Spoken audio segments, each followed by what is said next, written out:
आम पे लिखने के जो कायदे हैं वो कालिदास के जमाने से तय हैं। और हर साल आप देखिए कितने फल हैं इस मुल्क में, कितनी खाने पीने की चीजें हैं। कोई दूसरी आप ऐसी जानते हैं जिस पे हर साल इतना लिखा जाए?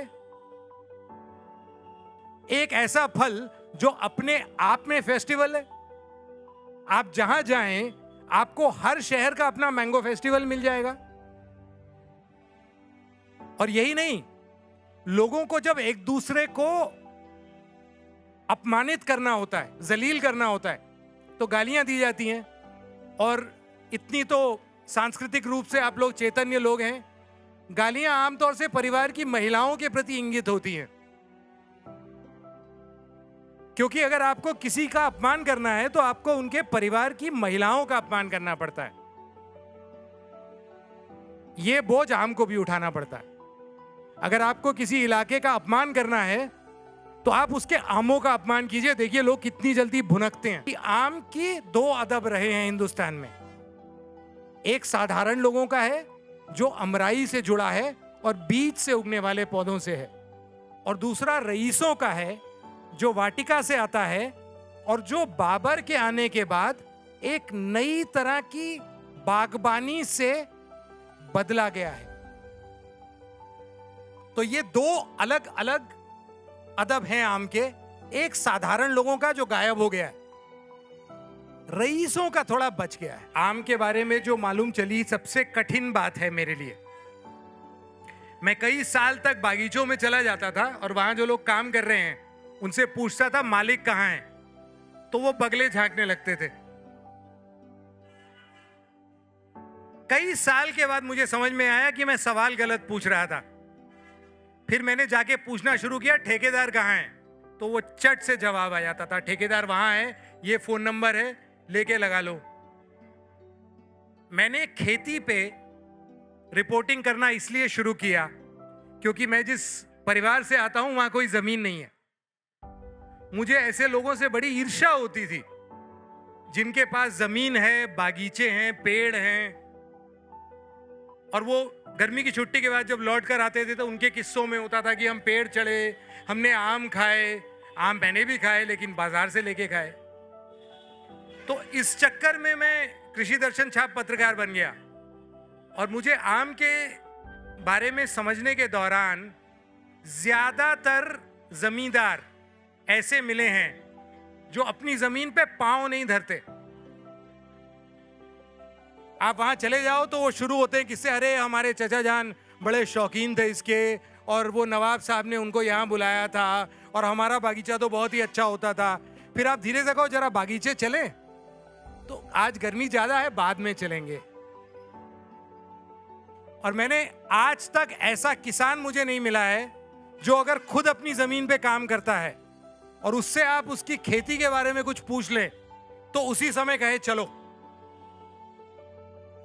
ऐसे ऐसे करोड़पति बागीचे वाले भी हैं जिनसे मैंने गर्मी के समय पूछा कि ये बता दीजिए, तो उन्होंने कहा चलो अभी चलो, और वो जाके अपने यहाँ के पेड़ बताने शुरू करते हैं कि ये फला पेड़ है, ये हमारे चचा ने लगाया था, हमारी खाला ने ये लगाया था।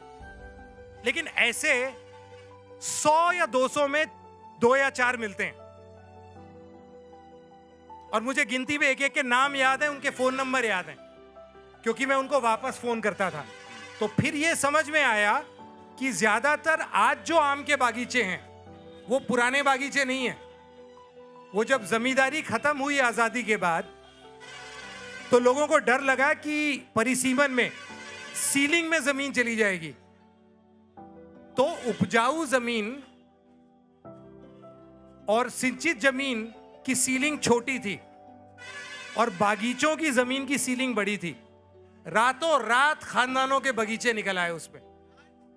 और आजकल ज्यादातर आम जो आप खाते हैं वो उन्हीं बागीचों से आते हैं जो लैंड सीलिंग से जमीन को बचाने के लिए उगाए गए थे। तो जब कभी जंगल जाता था तो वहां पे हिरन और बंदर साथ साथ रहते थे,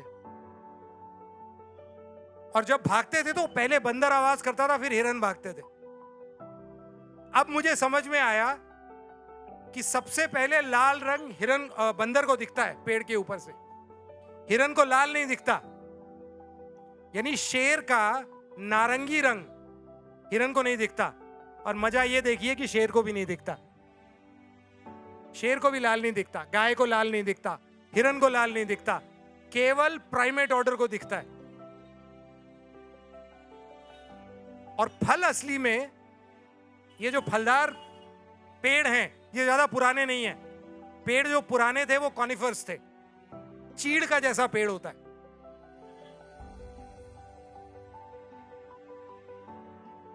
आज उसकी 1100 से ज्यादा प्रजातियां नहीं है। उनको जिम्नोस्पर्म्स कहते हैं। जिम्नोस्पर्म्स मतलब जिसका बीज नंगा हो। जिम्नो मतलब नंगा, जिम्नास्ट ऐसे इसलिए कहलाते हैं क्योंकि वो नंगे परफॉर्म करते थे एंशिएंट ग्रीस में। उसके बाद ज्यादा नहीं, 14 करोड़ साल पहले एक नई तरह का पौधा आता है जिसका नाम है एंजियोस्पर्म, यानी वो अपने बीज को छिपा के रखता है और उसमें फूल लगते हैं। 3.25 लाख प्रजातियां हैं ऐसे पेड़ों की, आज पौधों की। हम लोग ज्यादातर जो खाते हैं, वहां जो खा रहे हैं गेहूं से गोलगप्पे बने हैं, जो देखना है आप देख लीजिए। जो मांस खा रहे हैं वो ऐसे जीवों का मांस खा रहे हैं जो घास खा के बड़े हुए हैं, वो भी एंजियोस्पर्म है। फूल वाले पौधों ने जानवरों को पटाना सीख लिया, उनको फूलों से रिझाना सीख लिया, और फिर उनको जब बीज यहां से वहां भेजना था तो फल बनाया। और ये मूल हुआ है पक्षियों के लिए। लेकिन एक समय पेड़ों को समझ में आया कि ये जो नया वाला जीव आया है इसको लाल दिखता है, तो नारंगी, पीले और भूरे रंग के फल पेड़ों ने प्राइमेट्स के लिए बनाने शुरू किए। जिसमें नारंगी भी आती है, वो भी हिंदुस्तान की है, और आम भी आता है जो मेहरोत्रा साहब ने बताया है कि हिंदुस्तान से ही आता है। लेकिन वो जहां से, जिस वक्त से आता है, उस वक्त हिंदुस्तान ये हिंदुस्तान नहीं था, भूमध्य रेखा के दक्षिण में था, और हम लोग वहां नहीं थे, आम था। तो जो हमारी आंखें सामने आई हैं, इसको लेकर साइंटिस्ट में बहुत समय झगड़े चल रहे हैं। पहले यह माना जाता था कि सामने आंख शिकारी जानवरों की होती है, तो वो एक, देखिए ऐसा होता है साइंस में, ज्ञान विज्ञान में जो भी होता है पुरुष करते हैं, महिलाओं को कुछ नहीं माना जाता। तो इस थ्योरी को कहते हैं मैन द हंटर। 1992 में एक बहुत मजेदार वैज्ञानिक थे जिनको नस्ल भेद से बड़ी परेशानी थी अमेरिका में। तो उनको ये बड़ी दिक्कत होती थी कि चमड़ी का रंग देख के हम लोग दुनिया बांट कैसे लेते हैं। तो उन्होंने ये बताना शुरू किया कि हमारी आंख सामने इसलिए नहीं आई क्योंकि हम शिकारी हैं, वो इसलिए सामने आई है क्योंकि हम फलों के पीछे तब से पागल थे जब तक हम इस हालत में आए भी नहीं थे। यानी अमराई पहली बात तो, और अमराई से पीछे जाना है तो इसको ऑर्बिटल कन्वर्जेंस कहा जाता है। और इसकी आज जो डोमिनेंट थ्योरी है वो कहती है कि ये उन पेड़ों की वजह से है जिनमें फल लगते थे। ये मामला यहां तक पहुंचा कैसे, एक छोटा सा किस्सा बता देता हूं। विद्वानों में मतभेद होता है, आप जानते हैं विद्वान इसीलिए बनते हैं ताकि मतभेद हो सके। हमारे यहां ये पहले कहा जाता था कि जब कोई बात समझ में ना आए तो विद्वानों में मतभेद है। ये जब 92 में फलों की थियरी आई तो जो मैन द हंटर वाले थे उन्होंने बताया कि ये तभी सिद्ध हो सकती है जब कोई पुराना प्राइमेट का फॉसिल मिले जिसमें दांत फल खाने वाले हों लेकिन आंख बाहर की तरफ हो। और ये बड़ा मुश्किल होता है, मेहरोत्रा साहब आपको बताएंगे। कई सालों के रियाज के बाद कोई एक फॉसिल मिलता है। और फिर ये कमाल हुआ कि अमेरिका के मिनेसोटा राज्य में एक ऐसा प्राइमेट फॉसिल मिला जिसके ऐसे हाथ थे, पंजे थे पकड़ने वाले, दांत ऐसे थे जो फल खाने वाले हो, लेकिन उसकी आंख किनारे पे थी, जिससे पता लगता है कि हमारी आंख किनारे से सामने फलों के पागलपन में आई है। ये एक है। मैं आपको बता सकता हूं कि आपका खोपड़ा इतना बड़ा क्यों है, उसके पीछे फल कहाँ है। शराब की लत आपको क्यों लगती है, ये भी फलों से पता लग जाएगा। आप जो चाहेंगे आपके बारे में वो मैं फलों से जोड़ के बता सकता हूं। मुझे हिमांशु ऐसे देख रहा है कि अब कृषि दर्शन बंद किया जाए। ये थोड़ी विरोधाभासी भी लगती है ना मैं कि हमारे कल्चर में हर तरफ आम का, आप खुद कह रहे थे कि शादी से लेकर और मैयत तक आम ही आम दिख रहा है और लतीफ़े बन रहे हैं, किस्से बन रहे हैं, आम की दावतें हो रही हैं। फिर ये जो आम को उगाने और इसकी पूरी अर्थशास्त्र में जो बेरुखी जिसे आप कह रहे हैं, वो किस लिए फिर कैसे पैदा हो जाती है? ये दोनों सवाल हैं। वो आम की वजह से नहीं है, वो समाज बदल गया है। हमारी आपस में एक दूसरे से जान पहचान बदल गई है। शहरों का गांव से जो रिश्ता होता था वो बदल गया है। मैं अभी यही ये कह रहा था, मैं दोहरा देता हूं। मैंने जब काम शुरू किया, गांव जाता था रिपोर्टिंग के लिए, लोगों से मिलता था, लोग कहते थे अरे हमारे गांव आए हो, जरा आओ इधर देखो, यहाँ पे बढ़िया तालाब है, बावड़ी है, कोई मंदिर है, इमाम बाड़ा है। लोग बड़े शौक से अपने, मतलब भाई हमारे यहाँ आए हैं, बढ़िया कुछ खिलाओ इनको। मेरे देखते देखते ये बदल गया। अब गांव जाते हैं तो लोग सबसे पहले खुद से बताते हैं यहाँ जमीन बहुत महंगी है साहब, क्योंकि लोग मान के चलते हैं कि शहर वाले गांव आए हैं तो जमीन खरीदने आए होंगे। और थोड़ी देर जब बात हो जाए तो लोग फिर अचानक लड़के को आगे करके कहते हैं आप तो दुनिया घूमते हैं, जरा इसको समझाइए, लड़का होशियार है, गांव में पढ़ा क्या कर रहा है। ये मेरे देखते देखते बदल गया। हम लोग अपनी जमीन से उखड़ गए। अकबर इलाहाबादी कहते हैं कि हम उन तमाम किताबात को काबिले जब्ती समझते हैं जिनको पढ़ के बच्चे माँ बाप, जिनको पढ़ के लड़के बाप को खपती समझते हैं। और ज्यादातर ये बागीचे हैं जिनके मालिक साल में एक बार भी बागीचे में नहीं जाते। उनको केवल इससे मतलब होता है कि ठेकेदार ने रुपया कितना दिया है पहले से। इसका मतलब यह है कि इस किताब का एक वाक्य है कि the contractor is the arch villain of India's mango badlands. He is also the arch victim. क्योंकि मुझे ऐसे ठेकेदार मिले हैं जिनके सर से खून निकल रहा है, जिनसे आप मिलने की बात करें तो बंदूक लेकर आते हैं, जिनसे अगर आप पूछ लें कुछ तो साथ में 4 लठैत लाते हैं, क्योंकि उनको जो झेलना पड़ता है वो जमीन के मालिक को कभी देखना नहीं पड़ता। तो ये हम लोग शौक की बहुत बात करते हैं, लेकिन मैं आपको ये जिम्मेदारी से कह रहा हूं कि आम से ज्यादा इंडिफरेंस किसी दूसरी फसल में इस मुल्क में नहीं है।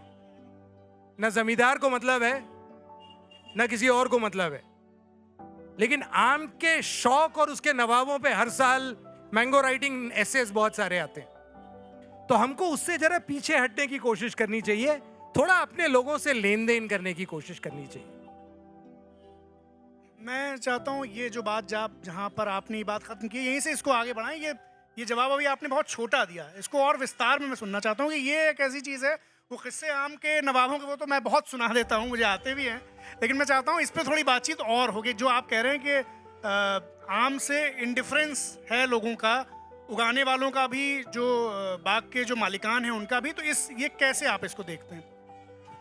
देखिए, ये बेरुखी आम की वजह से नहीं है, ये बेरुखी हमारे समाज की वजह से है।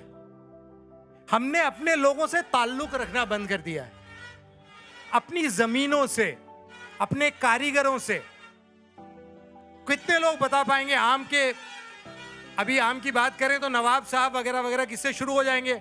उनसे पूछो कोई अच्छा कारीगर जानते हो आम का, जो कलम बांधना जानता हो।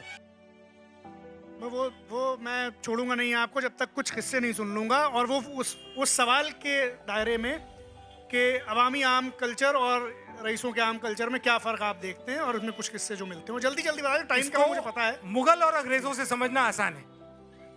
बाबर बाहर से आया था, उनको कोई हिंदुस्तान से बहुत मोहब्बत नहीं थी। उनका कहना था एक ही फल ठीक ठाक होता है, यहाँ आम है वो भी कभी कभी ठीक ठाक होता है। 4 साल रहे, सारे समय मुझे काबुल का तरबूज चाहिए, मुझे वहां का ये चाहिए, पूरी कुरियर लाइन लगा दी थी वहां तक। 2 पीढ़ी बाद उन्हीं के रिश्तेदार जब अफगानिस्तान जाते हैं लड़ाई में तो कहते हैं कहां आ गए यार, घर चलो। और वो सब कहते हैं कि काबुल में बड़े अच्छे फल होते हैं लेकिन आम नहीं है वहां। इससे फर्क पता लग जाएगा आपको कि जो राज करने वाले हैं उनका आवाम से रिश्ता क्या है। अंग्रेजों ने आम बहुत खाए लेकिन अंग्रेजों को कभी यहां से इश्क नहीं हुआ। और अंग्रेजों के टाइम पे बड़ी बेदर्दी से इस मुल्क की अमराइयां कटी हैं। एवोल्यूशनरी बायोलॉजी ये बताती है कि हमारा मर्म ज्ञान से नहीं बना, कला से बना है। और इनके पास कला है। और ये अमराई में दास्तान गोई करेंगे। तो बहुत बहुत शुक्रिया आप सबका, खास तौर से सोपान का कि इन्होंने वक्त निकाला हम लोग के बीच में आए।